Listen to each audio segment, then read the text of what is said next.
भावनाओं का कदर करता हूं। बहुत सारे ऐसे बच्चे होंगे जो ये सोच रहे होंगे कि सर हमें तो बस किसी तरीके से 40 क्वेश्चन करना है, हमें तो 40 क्वेश्चन हमारे आ जाने चाहिए, क्या करना है बताओ। तो नहीं करना इसको, तो तुम क्लास करो, डीपीपी करो, बस क्लास करो, डीपीपी करो, फोमो में मत आओ।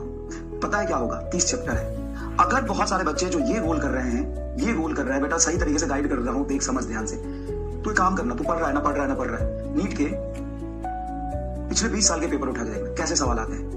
अगर तुम ज्यादा ही समय खराब ऐसे क्वेश्चंस में कर दोगे जिसको करना, जिसको समझना मुश्किल है, जो 4 से 5 मिनट ले लेगा सॉल्व करने में घर पे, तो एग्जाम में तो 2 मिनट ज्यादा ही लेगा, 30 सेकंड ज्यादा ही लेगा एग्जाम में। तो बच्चा भी क्या है कि बहुत फोमो में है, बहुत डरा हुआ है, तो फिर वो कुछ भी कर रहा है, ये असाइनमेंट मैं दूंगा, ये कर रहा है, तो जबरदस्ती प्रेशर में आके मत करो। अगर तुमको एग्जाम में चाहे नीट 2025 या उससे भी टफ पेपर आ जाए, अगर 2025 और उससे टफ पेपर आता है तो आपको 40 क्वेश्चंस किए हुए आने चाहिए। 40 क्वेश्चंस जैसा कंसेप्ट है, जो सारी चीजें हैं वो पढ़ा हुआ होना चाहिए, उसमें 35, 36, 40 कर लो, आपके लिए सफिशिएंट है। उसके लिए क्लास नोट्स, डीपीपी, मॉड्यूल, कुछ भी कर लो, क्लास नोट्स डीपीपी कर लो, या क्लास नोट्स मॉड्यूल कर लो, या मिस्टर फिजिक्स कर लो, इससे बाहर सवाल नहीं जाएगा।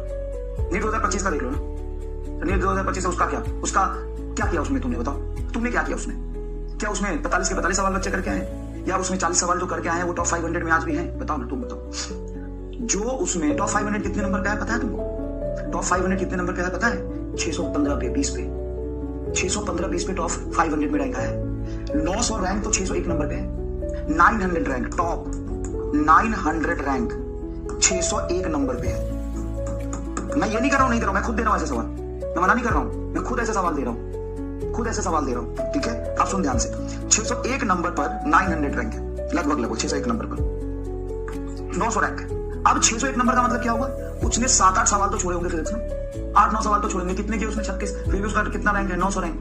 तो आराम से जज करो, चीजों को समझो, ठीक है? और 2025 जैसा पेपर आ जाए, उससे टफ पेपर आ जाए तो करिए, करा तो रहा हूं। क्लास में आपको जेईई मेंस एडवांस से सवाल करा रहा हूं, उसके बाद जो बच रहा है सारे क्लास में कराऊंगा, तो सिलेबस कभी कंप्लीट नहीं होगा, इतना भी आप भी जानते हो। फिर रिलेवेंट चीजें छूटेंगी, 100% छूटेंगी, तो उसके लिए मैं करा तो रहा हूं, उसके लिए करा तो रहा हूं। सवाल देखोगे?